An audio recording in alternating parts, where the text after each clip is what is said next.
Nagpupuri kami sa'yo, Panginoong Hesu Kristo. Nagpupuri kami sa'yo, Panginoong Hesu Kristo. Babalik ako sa Ama at aamuin ko siya. Sasabihin ko sa Kanya, ako ay nagkasala sa Diyos at sa iyo pagsinta. Nagpupuri kami sa iyo, Panginoong Hesu Kristo. Sumainyo ang Panginoon. At sumaiyo rin. Ang mabuting balita ng Panginoon ayon kay San Lucas. Papuri sa iyo, Panginoon. Noong panong iyon, ang mga publikano at ang mga makasalanan ay nagsisilapit upang makinig kay Jesus. Nagbulong-bulungan ang mga Pariseo at ang mga eskriba. Ang sabi nila, ang taong ito'y nakikisalamuha sa mga makasalanan at nakikisalo sa kanila. Kaya't sinabi sa kanila ni Jesus ang talinghagang ito, isang tao ang may 2 anak na lalaki. Ang wika ng bunso, Ama, ibigay na po niyo sa akin ang mamanahin ko. At binahagi sa kanila ng ama ang kanyang ari-arian. Pagkalipas ng ilang araw, ipinagbili ng bunso ang kanyang ari-arian at nagtungo sa malayong lupain. Taglay ang buo niyang kayamanan at doon nilustay na lahat sa diwastong pamumuhay. Nang malustay na niya ang kanyang kayamanan, nagkaroon ng matinding tagutom sa lupaing iyon at nagdalita siya. Kaya't namasukan siya sa isang mayaman ng lupaing iyon. Siya'y pinapunta nito sa bukid upang mag-alaga ng baboy. Ibig sana niyang punan ng kanyang pagkain kahit na mga bungang kahoy na ipinakakain sa mga baboy, ngunit walang magbigay sa kanya. Nang mapag-isip-isip niya ang kanyang ginawa, nasabi niya sa sarili, ang mga alila ng aking ama ay may sapat na pagkain at lumalabis pa. Samantalang ako'y namamatay ng gutom dito, babalik ako sa kanya at sasabihin ko, Ama, nagkasala po ako sa Diyos at sa inyo. Hindi na po ako karapat-dapat na tawagin ninyong anak. Ibilang na lamang ninyo akong isa sa inyong mga alila. At tumindig siya at pumaroon sa kanyang ama. Malayo pa'y natanawan na siya ng ama at ito'y labis na nahabag sa kanya, kaya't patakbo siyang sinalubong, niyakap at hinagkan. Sinabi ng anak, Ama, nagkasala po ako sa Diyos at sa inyo. Hindi na po ko karapat-dapat na tawagin ninyong anak. Ngunit tinawag ng ama ang kanyang mga alila, madali, dalhin ninyo rito ang pinakamahusay na damit at isuot sa kanya. Suotan siya ng singsing at panyapak. Kunin ang pinatabang guya at patayin. Kumain tayo at magsaya sapagkat namatay na ang anak kong ito, ngunit muling nabuhay. Nawala ngunit nasumpungan at sila'y nagsaya. Nasa bukid noon ng anak na panganay. Umuwi siya at nang malapit na sa bahay ay narinig niya ang tugtugan at sayawan. Tinawag niya ang isa sa mga alila at tinanong, bakit? May ano sa atin? Dumating po ang inyong kapatid, tugon ng alila. Ipinapatay ng inyong ama ang pinatabang guya sapagkat nagbalit siyang buhay at walang sakit. Nagalit ang panganay at ayaw itong pumasok sa bahay. Kaya't lumabas ang kanyang ama at inamo-amo siya. Ngunit sinabi nito, Pinaglingkuran ko po kayo sa loob ng maraming taon at kailan may hindi ko kayo sinuway. Ngunit ni minsay hindi ninyo ako binigyan ng kahit isang bisirong kambing para magkatuwaan kami ng aking mga kaibigan. Subalit nang dumating ang anak ninyong lumustay ng inyong kabuhayan sa masasamang babae, ipinagpatay pa ninyo ng pinatabang guya. Sumagot ang ama, Anak, lagi kitang kapiling. Ang lahat ng ari-arian ko'y sa iyo. Ngunit dapat tayong magsaya at magalak, sapagkat namatay na ang kapatid mo, ngunit muling nabuhay, nawala, ngunit nasumpungan.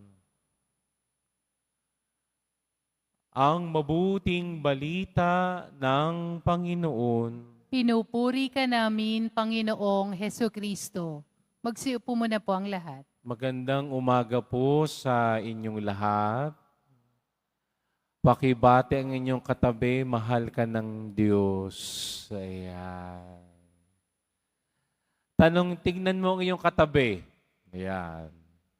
Tanungin mo ang iyong katabi, handa ka bang magmahal? Tanungin ninyo. Tayo kasing mga tao, kapag tayo ay minahal, susuklian din natin ng pagmamahal ang taong iyon. Tama ho ba? Subalit kapag yung taong iyon na minahal mo ay gumawa ng mali, iniiwan na natin kung minsan. At kapag nagkamali, anong gagawin? Pinapaalis na natin. Break na tayo. Yan. Hindi na nagkakaroon ng puwang para magkaroon ng pagbabago. Kung minsan ay tinatapos na ito. Subalit ang totoong sukat ng pagmamahal ay ang kapag nagkamali ang taong minahal mo, humingi ng tawad at nagbagong buhay at tinanggap ko uli, iyan ang tunay na pagmamahal. Ang ating mabuting balita ngayong umagang ito, ay kilala natin sa talinghaga o ang kwento ng alibughang anak.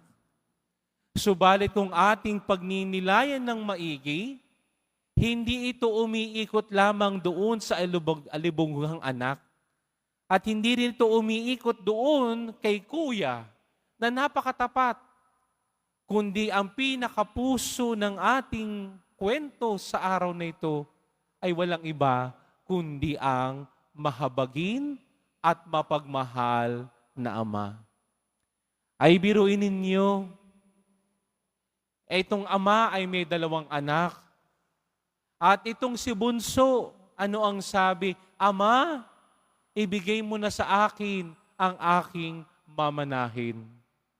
Aba, ay buhay pa kinukuha na ang mana. Aba, ay kung yan ay ibang tao, sasabihin siguro ng ama, ay tinama ka ng magaling, buhay pa ako, pinapatay mo na ako. Di ba? Subalit anong sabi ng walang sinabi ang mabuting balita? Bagkus ay sinabi, nung hiniling ng bunso ang kanyang mana, ibinigay ng tatay. Diba? No questions asked. Pero anong ginawa ni bunso? Ayun, nilustay. At nung maubos na ito at naranasan niya ang hirap, ngayon naintindihan niya ang kanyang ginawa. Nagkamali siya. Kaya anong sabi niya? Babalik ako sa aking ama. At nung siya'y babalik na, nung bumalik na siya sa kanyang tatay, anong sabi ng mabuting balita? Nakatanaw ang kanyang ama sa malayo.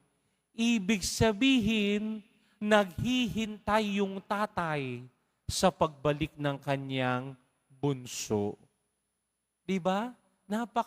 Napakaganda nitong larawan ng isang ama, na mapagmahal at maalalahanin. Kahit ginawan siya ng mali ng kanyang bunsong anak, naghihintay pa rin siya para bumalik. Kaya nung makita, nagtatakbo yung ama. Di ba? Hindi baga tayo kapag tayo nagkamali, no? Anong sinasabi natin, no? Natuto kang umalis, na matuto ka rin bumalik. Di ba? Yan ang sinasabi nating pride. Matuto ka.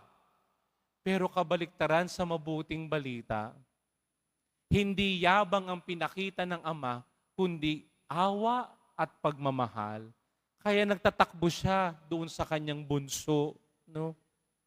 Nawalan ng dignidad ang kanyang anak. Bakit? Aba, ay naghirap Di ba? Kahit nga yung pagkain ng baboy, kukunin niya. Wala talaga siya makain. Pero nung siya'y bumalik sa kanyang ama, ibinalik ng ama ang dignidad niya bilang tao. Pinagluto at pinagpatay ng mga guya. Sinuutan ng singsing, dinamitan, binihisan muli. Ibinalik kung ano ang nawala sa kanya. Subalit si kuya dumating, no, ang matuwid na kuya.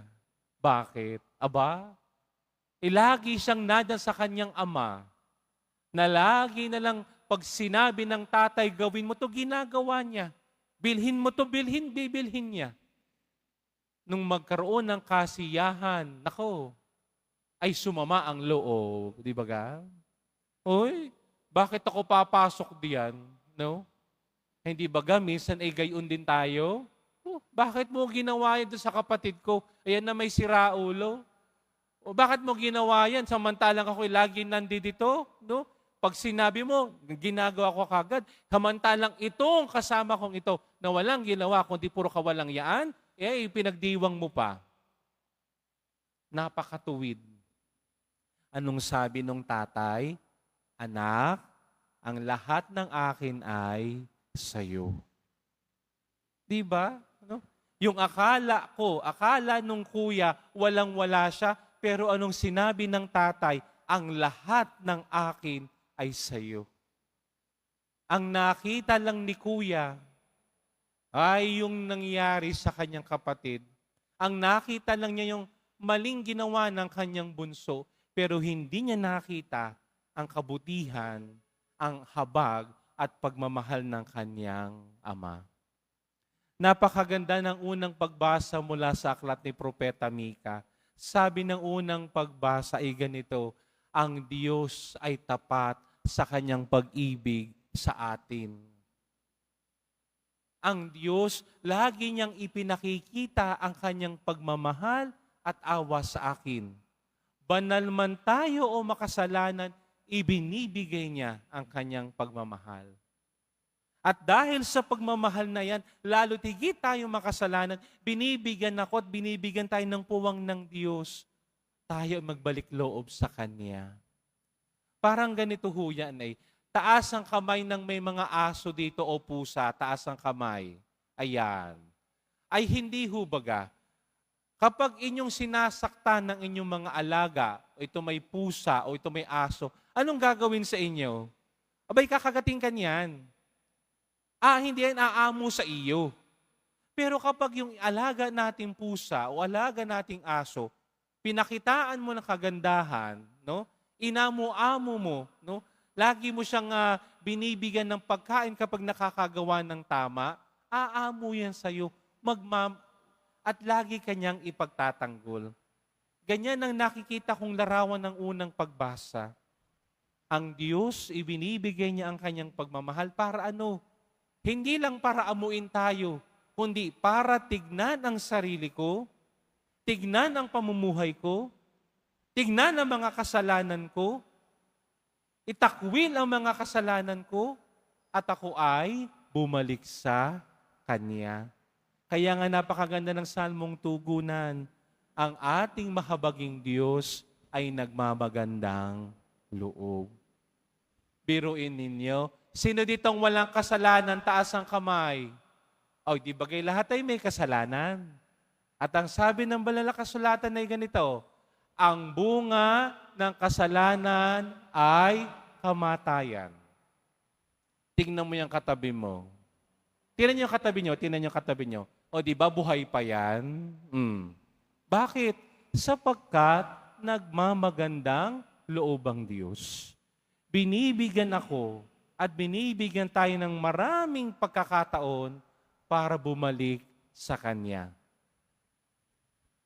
Ang kamay ng Diyos ay laging handang magpatawad. Ang kamay ng Diyos ay hindi mabigat sa parusa.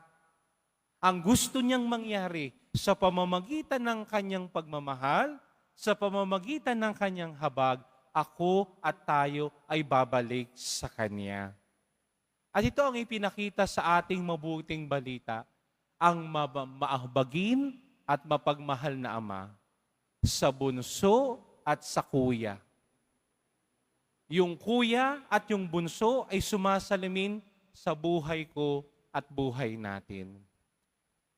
Minsan tayo ay si kuya. Bakit? Lagi tayong magaling, mabuti, tama at matuwid. Na sa sobrang taas ng tingin ko sa sarili ko at sa sarili natin, kapag nakakagawa ng mali ang iba, nagbibitaw agad tayo ng hatol. Hindi dapat ganyan, dapat doon ka. Hindi, dapat naparusahan ka. Kung minsan tayo din si bunso, pasaway, matigas ang ulo, no? Subalit, ako at tayo ay pinapaalalahanan ng mabuting balita. May Ama na laging naghihintay para tayo bumalik sa Kanya. Na mayroong Ama na nagsasabing kapag tayo ay matuwid, ang pamana ko ay lahat-lahat ibibigay ko sa iyo. Bakit baga tayo pumupunta dito sa simbahan ng Quiapo? Bakit tayo nagdidibusyon at namimintuho sa Jesus Nazareno? Simple lang. Bakit? Sapagkat kay Jesus Nazareno, nakikita natin ang larawan ng habag at pagmamahal ng Ama. Na sa Kanyang imahin ay makikita natin dahil sa akin at sa ating mga kasalanan, pasan niya ang mabigat na krus. Hindi man siya karapat-dapat, subalit dinala niya yan. Subalit tingnan natin ang mahal na pong Jesus Nazareno. Tingnan ninyo ang Kanyang ulo. Saan ang Kanyang tingin? Sa itaas. Bakit? Sapagkat pinapaalalahanan ako ng Jesus, ng poong Jesus Nazareno, lagi tayong titingin sa Ama. Ang Ama ay mapagmahal. Ang Ama ay mahabagin. Ang Ama ay mapagpatawad. Doon tayo pupunta sa Kanya.